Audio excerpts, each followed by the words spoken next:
The Quran says you are busy piling up, calculating, developing your careers, your money, your occupation, your wealth, until you visit the graves. Think about it. When was the last time that you went to a funeral? Was it your mother? Was it your father? Was it your grandfather? Was it your uncle? Was it your cousin? Was it your friend? Was it your wife? Was it your husband? The last time that you visited the grave, when you went to a funeral and you saw that person whom you loved that was laughing, crying, live, boasting, wealthy, educated, denying, arrogant, whatever they were. What was the demeanor of the people when you walked in that funeral home? When that person was stretched out in their last suit? What was the demeanor? Were the people cracking jokes?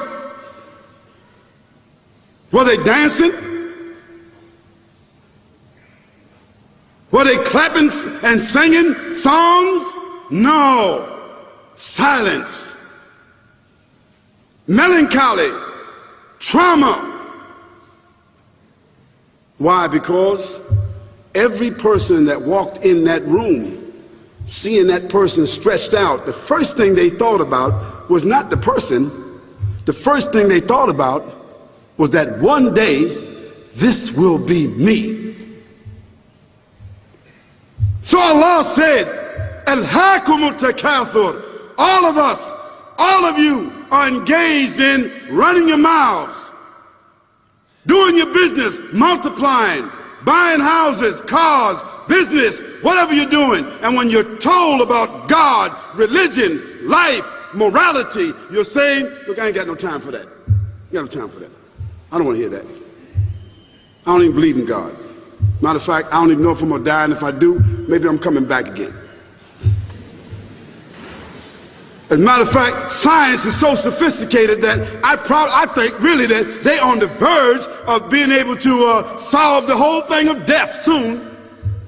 We ain't got to die. If we got enough money, we don't even have to die. See how arrogant people can be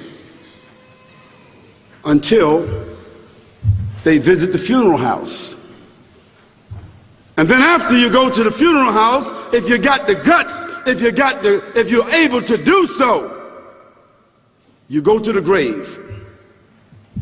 And now this is another scenario. And you say to yourself, is that it? I mean, 50, 60 years, scraping, struggling, scheming, lying, stealing, fornicating, jumping up and down, begging, working, and this is the end of it? I mean, is this what's going to happen to me? Are they going to be dropping me into a hole in the ground? A hole in the ground, the same hole that a cat digs after it defecates. Just a little deeper.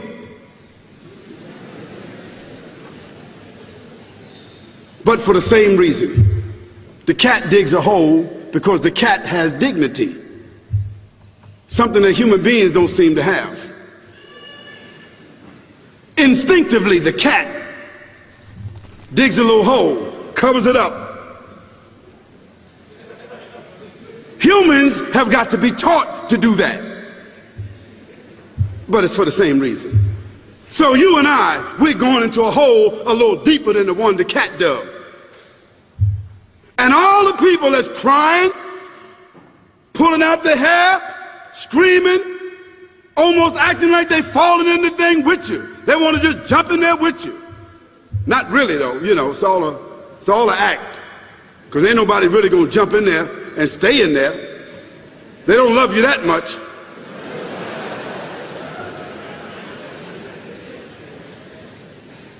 And then after all the shoveling get done, and they fill it up, and the box, you can't even see the box no more, the coffin that cost $5,000.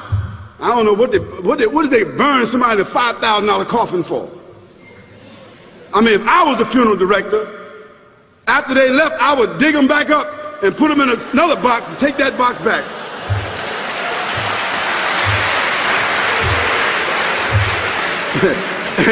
and honestly, I'm telling you, that's what they do. Yeah. So after all the money and all the drama, and they dig that hole and put you in there and cover you up, and everybody goes back to the place, go back to mama's house or daddy's house or whoever's house, and we cook some chicken or whatever it is, and we do a little dancing and drink some scotch and forget all about that person, and then we want the lawyer to come now and talk about, divvying up the spoils. So if that woman who died had a husband, somebody else gonna marry him, you know that. And that man who died, that woman, in about 6 months or a year of grieving or whatever it is, she gonna come to understand that she needs somebody else to be with, so she gonna marry somebody. So that means if his suits are still in the closet and he can fit them, who gonna wear them? So it really means that after all this time, and the people walk away from that grave, it's over. What about that person in the grave? What's happening? Because you know and I know that death is almost like sleeping. Death is like sleeping. Your body is gone. Your body is dead. Your spirit is gone, but your consciousness is there. Yes, brothers and sisters, you and I are going to know when the people put us in that box and put us in the grave. We are going to know. Your spirit is gone. You can't shout. You can't call out. You can't say, "Don't leave me here."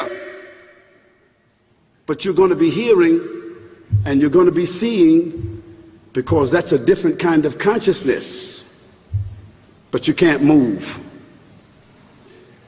And in that grave, this is when the real trauma is going to begin. Because there's a reason for humans to go inside the grave. If the Creator wanted to, he could have caused us to live and then disappear into the atmosphere. But he didn't. He caused us to go into another womb called the tomb. You started out in the womb of your mother, and you wind up in the womb of the earth called the tomb. From the womb to the tomb. This is the whole trip. And this is what you have to think about. That grave is going to be a place of drama and trauma. A place where you're going to be questioned before you're resurrected. And brothers and sisters, do you think that human beings that have the ability to take a piece of earth, dig it up, irrigate it, put down seeds, plant corn, whatever the case might be. The corn comes up, they harvest the corn. Then after that, what happens? They cut it down, dig it up again, put new seeds in there, and what happens after that? Comes back up again. What happens in the winter? All the leaves fall off the trees and the earth goes dead. And what happens in the springtime? The water comes, generates the earth again, germinates all over again, new grass, new leaves, new flowers, new fruits. So Allah says, and a sign for them is the dead earth. After that, we give it life. And then you eat the fruits from that. So Allah says, the one who gave you life in the beginning, is he not able to give you life all over again in order to judge you? Yes, certainly. You may want to deny it because you don't want to be judged.